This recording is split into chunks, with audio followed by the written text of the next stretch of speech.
Hello everyone, this is Bhavna. Welcome to my channel Ardhanarishwar एक आत्मिक यात्रा।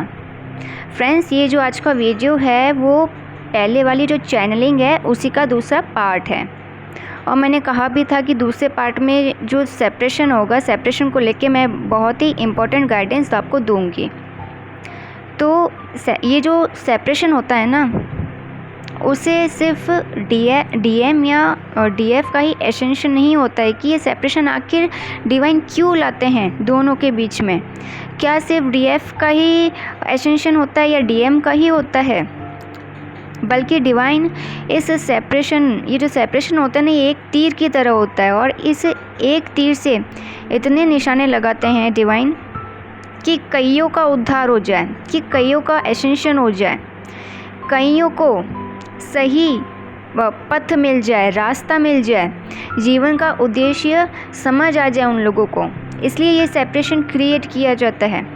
और ये भी समझ आ जाए कि हम कौन होते हैं किसी को सेपरेट करने वाले। क्योंकि जो कोई भी होता है, जो कोई भी एंटिटीज़ होती हैं जो अलग करने की कोशिश करती है एक डीएम को या डीएफ को, तो उनको भी समझ में आता है कि ये इतना बड़ा मतलब अनंत ब्रह्मांड है, ठीक है। तो इसको कोई एक महाशक्ति चला रही है। हम तो क्या ही हैं इस पृथ्वी पर, हम होते ही कौन है किसी को सेपरेट करने वाले, जबकि सारी पावर तो डिवाइन के हाथ में होती है। कहने का मतलब, जैसे ही सेपरेशन होता है ना, तो पहला लेसन तो डीएफ के लिए ही होता है। डीएफ डिटैचमेंट में आ जाती है, वेटिंग एनर्जी से बाहर आ जाती है।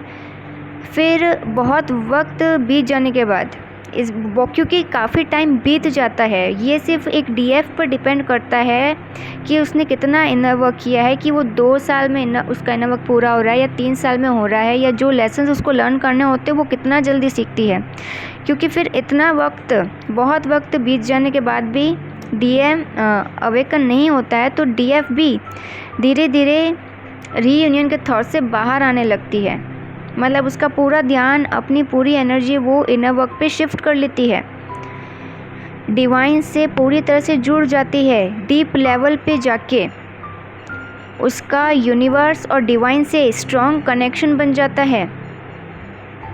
वहीं सेम सेपरेशन से वहाँ डीएम की अकल ठिकाने आ जाती है।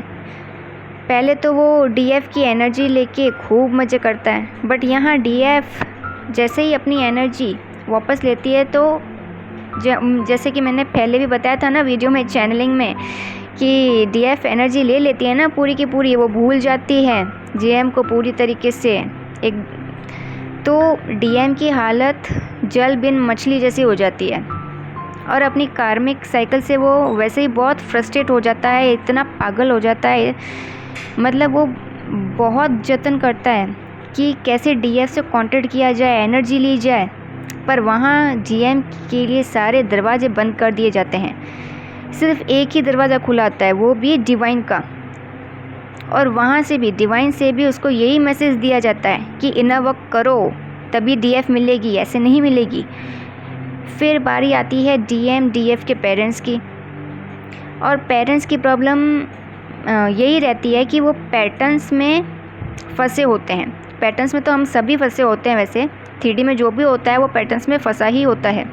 तो हमें पैटर्न से निकालने के लिए ही ये सेपरेशन क्रिएट किया जाता है। सोसाइटी की करप्ट प्रोग्रामिंग से वो बाहर निकल ही नहीं पाते हैं पेरेंट्स। चाहे ट्विन फ्लेम्स आप लाख समझा लोगे, आप कितने भी अच्छे तर्क दे दोगे अपने पेरेंट्स को, उदाहरण दे दोगे कुछ भी करके, पर उनकी प्रोग्रामिंग इतनी हैवी होती है, इतने करप्ट हो चुके होते हैं वो, 3D में इतना घुसे होते हैं ना, संसार के मोह माया होता है ना, जो जाल होता है उसमें इतना फंसे होते हैं कि उससे वो बाहर निकल ही नहीं पाते हैं।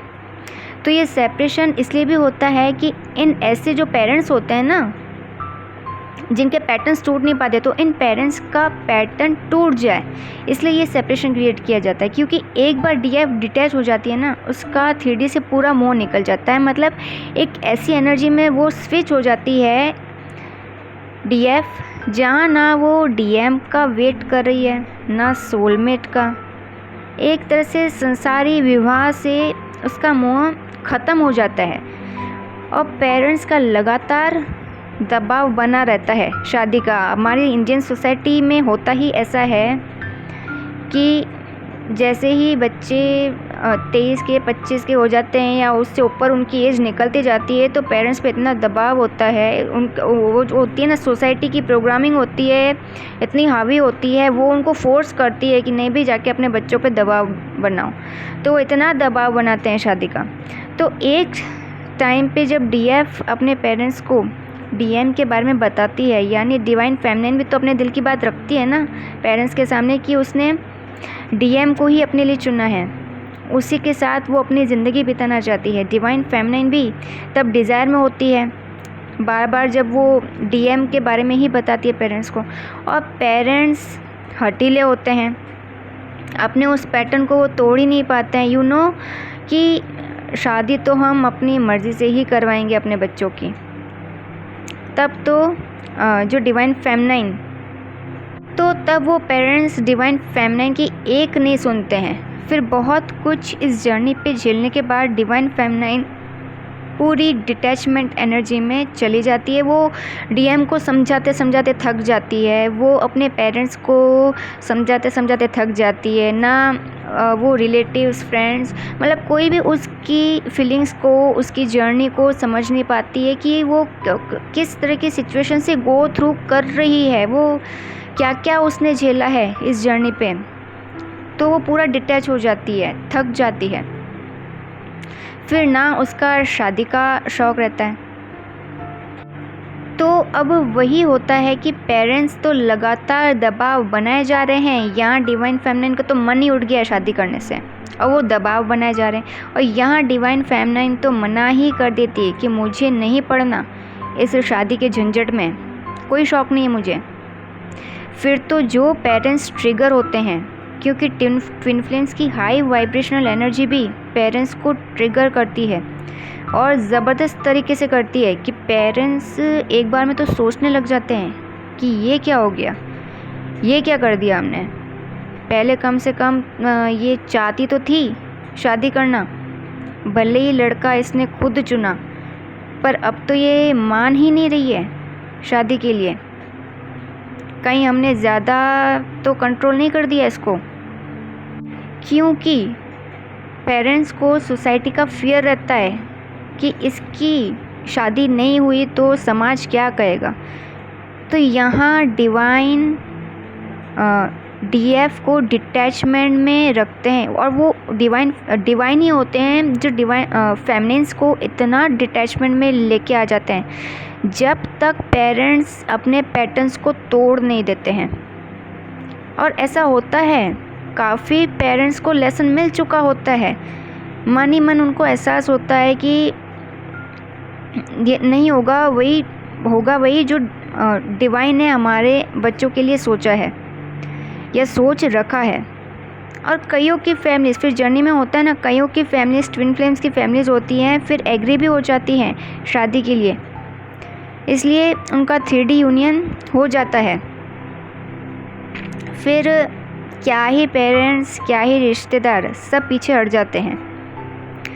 तो डिवाइन का लेसन यही होता है कि पेरेंट्स को फिजूल का दिमाग नहीं लगाना चाहिए। डिवाइन का मैसेज यही होता है कि पेरेंट्स को फिजूल का दिमाग लगाना बंद करें या अपने बच्चों की लाइफ को कंट्रोल नहीं करें।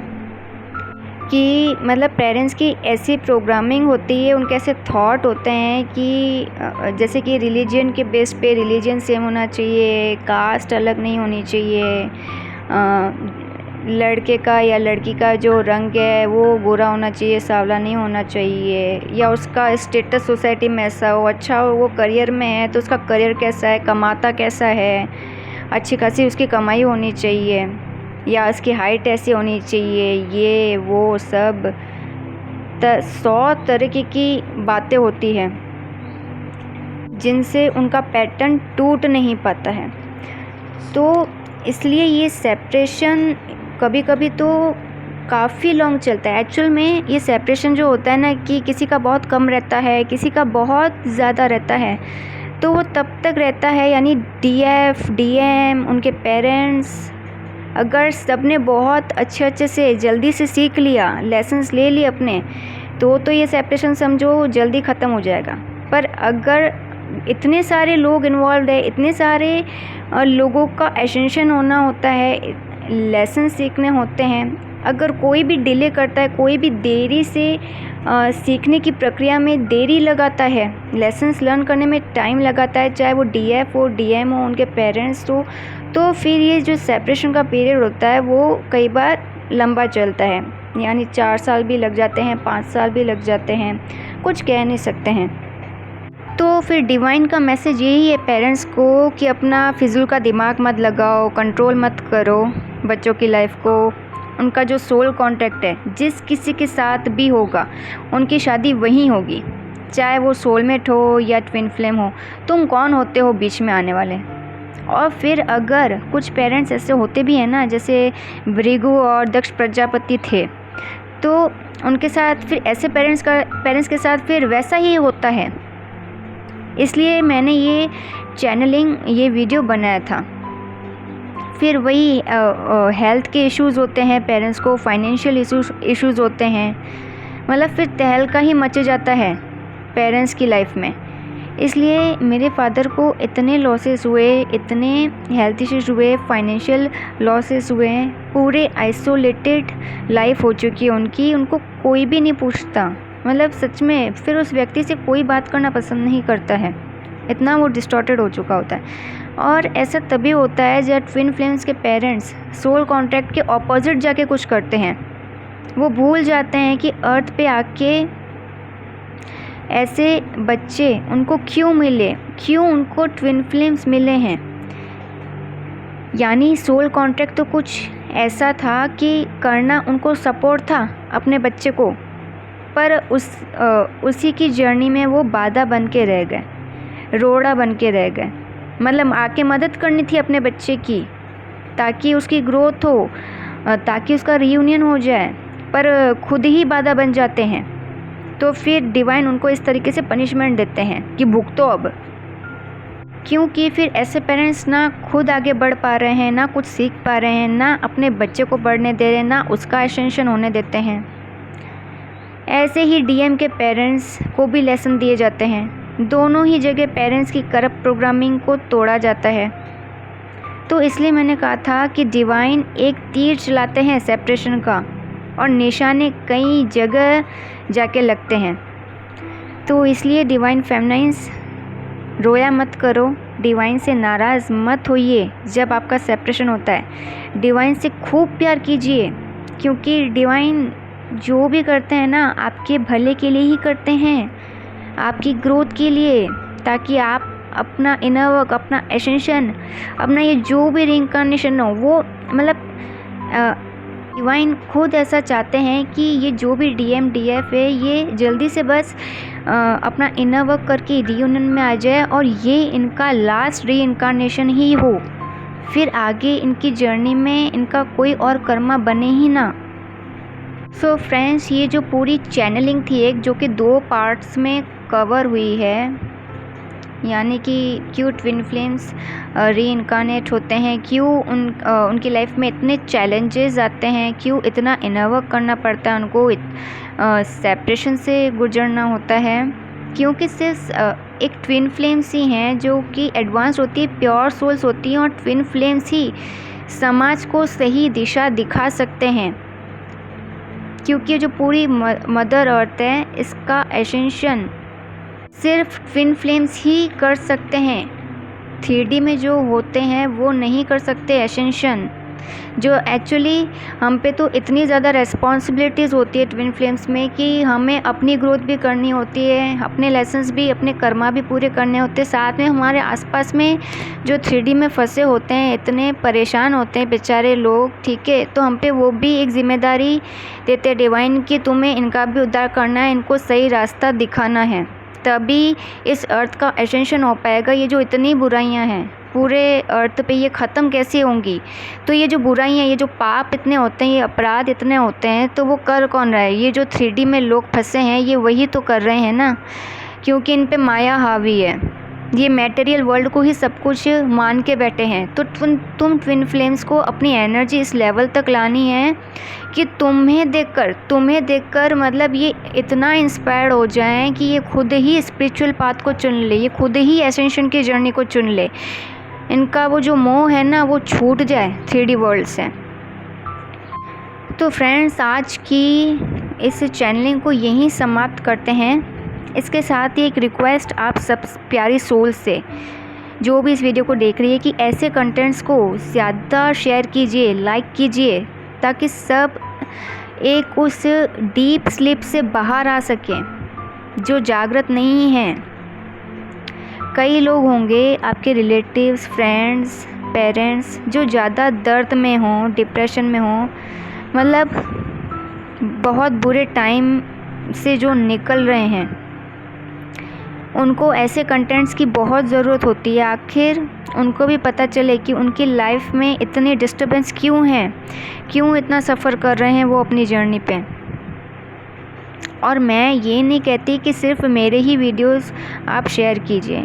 आप बहुत वीडियोस सुनते होंगे एसेंशन के, जिसका भी कंटेंट आपको अच्छा लगे, जो भी चैनल हो या आपको हील करे, वो जो भी वीडियो आप शेयर कीजिए, जो कोई भी चैनल हो। क्योंकि आपको अंदाज़ा भी नहीं है कि सिर्फ वीडियोस शेयर करके आप लोगों की कितनी मदद कर देते हैं, कितना तनाव कम हो जाता है उनका जब कोई इनर वर्क बेस्ड वीडियोस देखता है। आपके सिर्फ इस तरह के कंटेंट्स, इस तरह के वीडियोस भेज देने से कितनी हेल्प हो जाती है, आपको अंदाज़ा भी नहीं होगा। और इसी तरीके से ही एसेंशन होगा। देखो, लोग आजकल सब अपनी लाइफ में परेशान हैं, तो जिसको भी सही लगेगा, जो भी ये वीडियोस सुनेगा, ठीक है, जो कोई भी रेजोनेट करेगा या जिसको भी लगेगा हाँ भाई इस तरह का कंटेंट हमें हील कर रहा है, अच्छा लग रहा है, तो वो उसे सुनेगा और समझेगा। और जिसको नहीं देखना है, जो 3D में ही फंसे रहना चाहता है, तो उसका हम कुछ नहीं कर सकते हैं। पर आपको अपनी रेस्पॉन्सिबिलिटी पूरी निभानी है जो डिवाइन ने आपको दी है।